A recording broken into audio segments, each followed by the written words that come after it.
그래서 오늘 우리 주님이 하시는 얘기 첫 번째, 내가 너를 버리지 않는다. 절대로 버리지 않는다는 약속의 말씀이에요. 나의 종 너 이스라엘아, 나의 택한 야곱아, 나의 벗 아브라함의 자손아, 내가 땅 끝에서부터 너를 붙들며 땅 모퉁이에서부터 너를 부르고 내게 이르기를 너는 나의 종이라, 내가 너를 택하고 실어버리지 아니하였다 하였노라. 하나님이 말해요. 너 내 종이라, 내가 너를 택했다.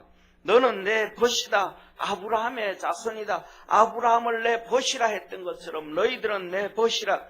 내가 땅끝에서부터 너를 붙들고 너희가 땅끝 어디에 가든지 내가 붙들어 줄 것이며 땅 모퉁이에서부터 내가 너를 불렀고 아브라함을 부를 때 갈대아 우르 그 땅끝에서부터 내가 너를 불렀다. 그러면서 하시는 말씀, 너는 나의 종이라.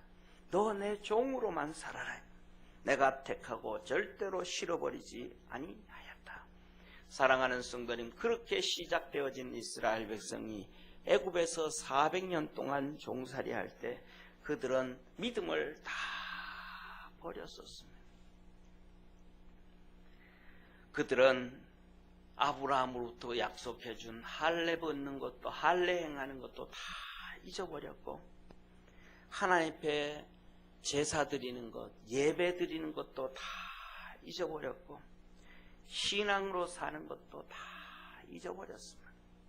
그래서 이스라엘 백성들은 광야에 나와서도 할례 행하는 것 다 잊어버렸고 그래서 가나안 땅 들어갈 때 길갈에 가서 이스라엘 백성 전체가 할례를 행하고 가나안 땅으로 갔어요. 그래서 이 수치를 불려버렸다. 그러니까 하나님의 자녀로 살지 못했다는 것을 얘기해 주는 거예요. 하나님을 알지 못해가지고 그들은 자식들이 다 태어나면 죽임을 당할 수밖에 없는 상황에서 하나님은 한 명의 산파가 아니라 수십 명, 수백 명, 수천 명, 수만 명의 산파들에게 하나처럼 은혜 베푸셔서 할렐루야. 그건 기적이에요, 기적. 한 명의 산파에게 은혜 줘서 살려주는 거야 쉽지만은 이스라엘 백성이 200만 명 정도 되어지는데 거기에 수십만 명이 다 애를 놓는데 그 애 놓을 때마다 산파들에게 은혜 베푸셔서 이스라엘 백성들을 살려주는 거야. 이건 하나님의 어마어마한 축복이고 기적이에요. 이런 사건들을 하나님은 이스라엘 백성들을 지켜줬어요. 잡아줬어요. 버리지 않았어요. 애굽에서 구원하여 주셨고 그뿐만 아니라 가나안 땅을 약속해 주셨고 출애굽시켜서 이를 이루어 주셨습니다. 할렐루야. 더 나아가서는 이스라엘 백성들이 남쪽 유다와 북이스라엘로 갈라져 있는데 남쪽 유다 여호사밧 왕이 하나님의 은혜로 엄청난 강국이 되어져요. 여호사밧을 그 다음에는 이제 막 염탐하지도 못할 정도가 됐어요. 남쪽 유다는 북이스라엘의 10분의 1 정도밖에 안 되거든요. 5분의 1, 6분의 1 요 정도밖에 조그마한 나라밖에 안 돼요. 쉽게 말하면 우리 대한민국 남북한으로 얘기한다 그러면 저쪽에 경상도 땅밖에 안 돼요. 조그마한 땅이 유다 땅이에요. 나머지는 전부 이스라엘 땅이에요. 그런데 이 유다 땅이 어마어마한 힘과 건세를 가지게 됐어요. 그것이 여호사밧 왕 때였어요. 이 아람 군대가 와가지고 이 여호사밧을 죽이게 침공을 해서 여호사밧 유다 왕이 멸망 직전에 이르렀어요. 이 멸망 직전에 이르렀을 때 여호사밧이 하나님 앞에 부르짖어 기도를 해요. 하나님 어떻게 했으면 좋겠습니까? 기도해야 살게 됨을 믿으시길 바랍니다. 그리고 백성들에게 기도를 선언을 해요. 기도를 선언을 하고 기도를 해요. 그리고 선지자를 찾아가요. 어떻게 했으면 좋겠습니까? 그랬더니 선지자가 하나님의 말씀을 얘기해줘요. 전쟁은 하나님께 속한 것이다. 사람께 속한 것이 아니고 하나님께 속한 것이다. 그 힘을 넣는 거예요. 그래서요. 하나님 뭘 하시는데? 그래서 이 선지자가 말합니다. 전쟁에는 그냥 나가지 말고 1진과 2진을 준비하고 1진은 이진은 매복을 시키고 이진이 나갈 때는 앞에 성가대를 앞장 세워가지고 큰 찬양을 하면서 나가라는 거예요. 그래서 이 여호사밧이 이스라엘 백성들에게 말하는 거예요. 말도 안 되는 얘기잖아요. 어떻게 성가대를 앞세워서 전쟁터에 나가요? 매복하고 숨어서 싸워야 이길까 말까 하는데 조그마한 나라가. 그러니까 이 여호사밧 왕이 온 백성들에게 단호하게 믿음으로 단호하게 얘기해요. 하나님을 믿어라. 그러면 견고하리라. 선지자를 믿어라. 그러면 형통하리라. 말도 안 되는 전쟁의 전술을 얘기하는 거예요. 그런데 진짜 그렇게 한 거예요. 앞장서서 찬송을 쫙 하고 나가요. 이 아람 군대가 기절을 하려고 그래요. 왜? 저 여호사밧 왕이 수십만 수백만 애국 군대가 오기 때문에 저 짓을 하지. 애국 군대가 오지 않으면 저 짓을 못한다면서 전쟁할 의도도 하지 않고 무기고 뭐고 다 버리고 도망을 가요. 그래서 매복되어 있던 이진이 다 진멸하고 성가대 앞으로 오던 군인들이 다 진멸해서 박살을 내요. 그래서 그 아람 군대의 무기와 모든 재물을 빼앗아오고 전쟁에 이겨가지고 땅을 차지하고 해가지고 이 여호사밧 왕이 엄청난 큰 나라가 돼요. 강한 나라가 돼요. 그때 나라가 북이스라엘이 누구냐면 아왕 시대예요. 그러니까 북이스라엘은 가장 강할 때가 아왕 시대였어요. 이 아합 왕이 이 여호사밧 왕을 절대로 이길 수가 없는 큰 나라가 되어버린 거예요. 이때 믿음으로 살았던 사람이 여호사밧이에요. 그런데 우리나라가 민족끼리 하던 것처럼 여호사밧이 우리 민족끼리, 아니 나라가 부강해 되어진 것은 하나님의 전적인 은혜였어요. 기도를 통해서, 능력을 통해서. 그런데 이 여호사밧이 하나님을 뒷전에 놔두고 우리 민족끼리 하면서 북이스라엘 아합하고 하나 되는 거예요. 우리 민족끼리. 그래가지고 결혼을 해요. 자기 아들 여호람하고 이 아합의 딸 아달랴를 결혼을 시켜요. 그래가지고 이 남쪽 유다가 정말 처참하게 되어져요. 나중에는 이 아달랴로 의해서 아합의 딸로 인해 가지고 이스라엘의 다윗의 이 씨들이 그냥 멸망을 당해 다 죽여요. 하다못해서 이 아달랴가 자기 아들이 죽으니까 이제는 자기 손자까지 다 죽이려고 그래요. 손자까지 다 죽여버려요. 그런데 그때 마침 손자가 이 핏덩거리가 하나가, 어린 핏덩거리가 있었는데 그 핏덩거리를 이 아달랴, 자기 딸이죠. 그러니까 아합의 외손녀죠. 그가 이 제사장하고 결혼했었는데 그가 왕궁에 들어가 가지고 조카를 품에 안고 도망해서 나와요. 그래서 도망해서 끌고 나와 가지고 성전에서 키워요. 8년 동안. 이게 요시야 왕이 됩니다. 그래서 요시야 왕이 나중에는 성군이 되어서 이 회복 40년 동안 다시 나라를 건국해요. 이게 이렇게 나라가 멸망에 빠졌을 때도 하나님은 이렇게 요시야 왕을, 그 핏덩어리를 그렇게 빼돌리게 하시고, 고모가 빼돌리는 거죠. 할머니는 죽이려고 그러고 고모는 품에 안고 숨겨주고, 그렇게 해서 이스라엘을 건져줬어요. 사랑하는 성도님, 하나님이 이렇게 그 어려움 가운데 있을 때 말씀하셔요. 내 종으로 살아라. 내가 너를 선택했다. 그러니까 어려움과 고통과 환난 가운데서도 절대로 낙심하지 마라. 내가 아브라함을 믿을 때, 아브라함이 나를 잘 믿을 때 내가 그를 내 벗이라고 해줬다. 너도 믿음으로 잘 살아서 내 벗으로 살아가라. 그러면 너가 불에 들어가고 물에 들어가고 포로로 끌려가고 나라가 요동치고 망해져도 내가 너를 지키고 내가 너를 구원하고 의로운 손으로 잡아주겠다. 우리 믿음의 모든 성도들이 하나님이 우리를 버리지 않음을 믿으시고 믿음 안에서 달려가는 축복의 성도가 되기를 축원합니다. 두 번째로 이어서 하나님이 그렇게 하시는 것은 능력으로 함께 하셨다. 한번 따라 하십시다. 능력으로 함께 하셨다. 능력으로 함께 하셨다. 그래서 10절부터 오늘 13절에 말씀하셔요. 두려워 말라, 내가 너와 함께함이라. 이제는 포로로 끌려간 거예요. 절망에 빠진 거예요. 더 이상 답이 안 나오는 시대에 대해서. 그때 하는 얘기가 두려워 말라, 내가 너와 함께함이리라. 놀라지 말라, 나는 내 하나님이 됨이니라. 내가 너를 굳세게 하리라. 참으로 너를 도와주리라.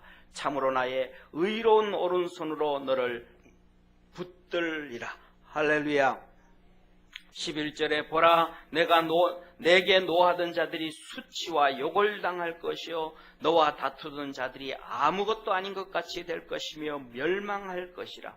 너가 찾아도 그와 싸우던 자들을 만나지 못할 것이요 너를 치는 자들은 아무것도 아닌 것 같이 허무한 것이 되리니 이는 나 여호와 너의 하나님이 내 오른손을 붙들고 내게 이르기를 두려워 말라, 내가 너를 도우리라 할 것임이니라. 이 말씀을 그냥 읽을 때는 몰랐는데 오늘 설교를 하나님 말씀을 들으면서 보니까 퍼뜩 떠오르는 내용이 있죠. 그죠? 에스더 사건, 아합 사건, 이 에스더 시대에 하만이 이스라엘을 쫙 죽이려고 했던 사건. 하나님이 이 사건을 놓고 두려워 말라, 염려하지 마라. 너희에게 노하던 자들이 수치와 욕을 당할 것이고, 수치와 욕을 당하죠. 하만이 모르드게를 왕 옷을 입히고 왕이 타는 말에 앉고 그 곱비를 잡고 성을 돌아다니잖아요. 죽이려고 하던 그 하만이 이제 모르드게 앞에서 수치와 욕을 당해. 너와 다투던 자들이, 모르드게 싸우려고 그렇게 하던 자들이 아무것도 아닌 것 같이 멸망할 것이고, 나중에는 너가를 찾아도 너와 싸우던 자들을 만나지 못하고, 하만을 중심으로 그의 족속들이 이스라엘 전역에 있는 족속들을 이 페르시아 전역에 있는 족속들을 죽이려고 할 때 이스라엘 백성들이 하나로 일어서서 그들을 다 죽이고 진멸해서 이제는 유대인들을 더 이상 힘들게 하고 어렵게 하는 자들을 찾을래야 찾을 수가 없고, 할렐루야. 성경에 봤더니 모든 지파, 모든 족속들이, 모든 나라 백성들이 유대인들을 칭송하고 존경했더라. 이 역사가 이루어지는 거야. 아무것도 이제 허무하게 되어지고, 너는 두려워 말라, 내가 오른손으로 붙들리라, 내가 너를 도와주리라 하셨던 것처럼, 하나님의 역사는 정말로 이사야를 통해서 말씀해 주셨던 것처럼 포로로 끌려간 그들이 믿음으로 달려갈 때 그 역사가 이루어졌습니다. 뿐만 아니라 그들은 그것을 기억하면서 그 전에 있었던 아수르의 사건, 산헤립의 사건, 이 18만 5천 명도 하나님이 능력으로 그들과 함께 하심으로 이기게 해 주었습니다. 사랑하는 성도님, 우리 모든 믿음의 성도들이 바로 그렇게 히스기야처럼 하나님 앞에 엎드려 기도하고, 그래서 18만 5천 명을 기도로 이기고, 할렐루야, 모르드게와 에스더와 이스라엘 백성들처럼 전 국민들이 흩어져 있는, 바벨론에 흩어져 있는 이스라엘 백성들이 다 금식을 하고 다 몸부림을 치고 믿음으로 살아가는, 사랑하는 성도님, 여러분들은 여러분 가족들, 부부면 부부, 자식이 있으면 자식, 온 가족이 전체가 금식 한번 하며 하나님께 기도 한번 해보셨습니까? 아이들이 장가를 가고 했으면 손주까지, 어떤 사람은 그래요. 두 부부가 만났는데 할아버지가 됐어요. 자녀들이 다 결혼하고 손자들이 났어요. 손자들까지 다 계산을 했더니 14명, 16명이에요. 그 14명, 16명이 우리 다 같이 이 문제를 위해서, 또 누구를 위해서 금식하며 기도하자, 그렇게 한번 해본 적이 있으십니까? 바벨론에 흩어져 있던 이스라엘 백성은 모르드게와 에스더가 중심이 되어서 이스라엘 백성 전체가 남녀노소뿐만 아니라 그들의 짐승들까지도 금식하며 하나님 앞에 엎드려서 믿음으로 승리했습니다. 능력으로 함께 하시는 주님을 붙잡고 그렇게 믿음으로 달려가는 성도 되기를 축원합니다. 그러면서 우리 주님이 이렇게 말해요. 마지막으로 말하, 진짜 내가 너 도와줄게. 한번 따라합시다. 하나님이 도와주신다. 도와주신다. 이렇게 말합니다. 지렁이 같은 너 야곱아.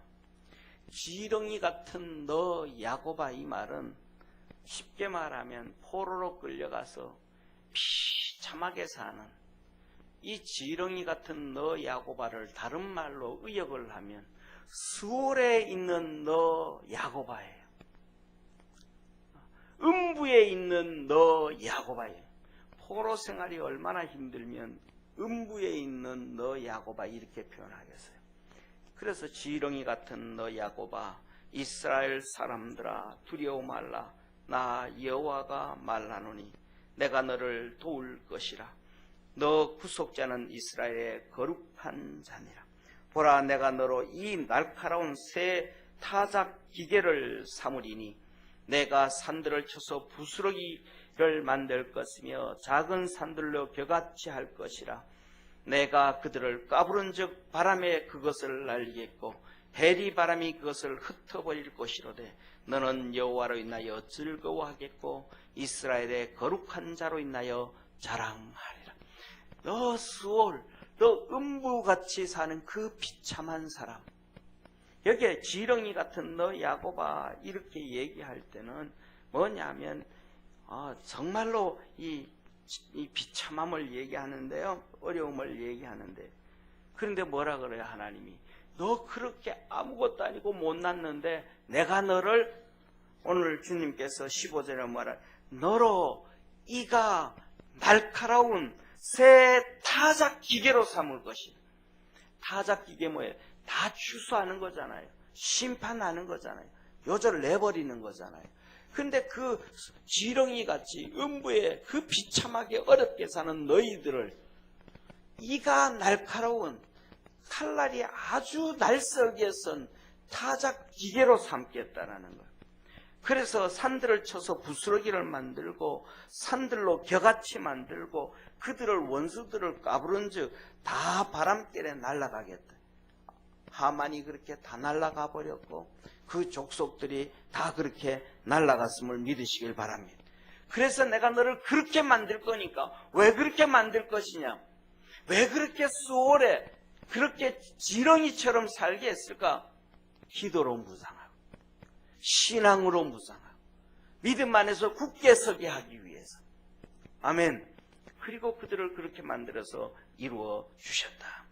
사랑하는 성도님, 우리가 어떠한 환경과 삶에 처하게 된다 할지라도 하나님은 거기에서 우리를 향하신 완벽하고 확실한 정말 좋은 계획을 가지고 계심을 믿으시길 바랍니다. 여러분 있는 그 삶에 하나님은 가장 완벽하고 가장 확실한 좋은 계획을 가지고 계신 거예요.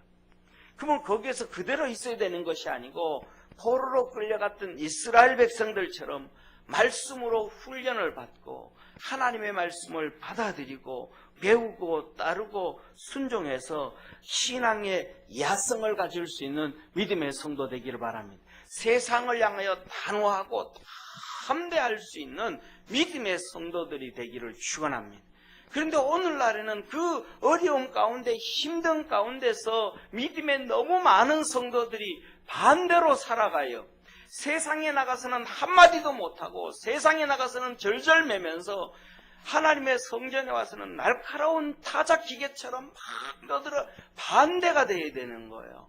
하나님 앞에서는 겸손하고 온유하고 할렐루야. 세상을 향하여 그렇게 살려갈 때에 모르드게와 에스더와 이스라엘 백성들은 그들의 원수들을 다 멸하고 존경받는 자들이 되었음을 믿으시길 축원합니다. 이게 하나님의 역사란 말이에요.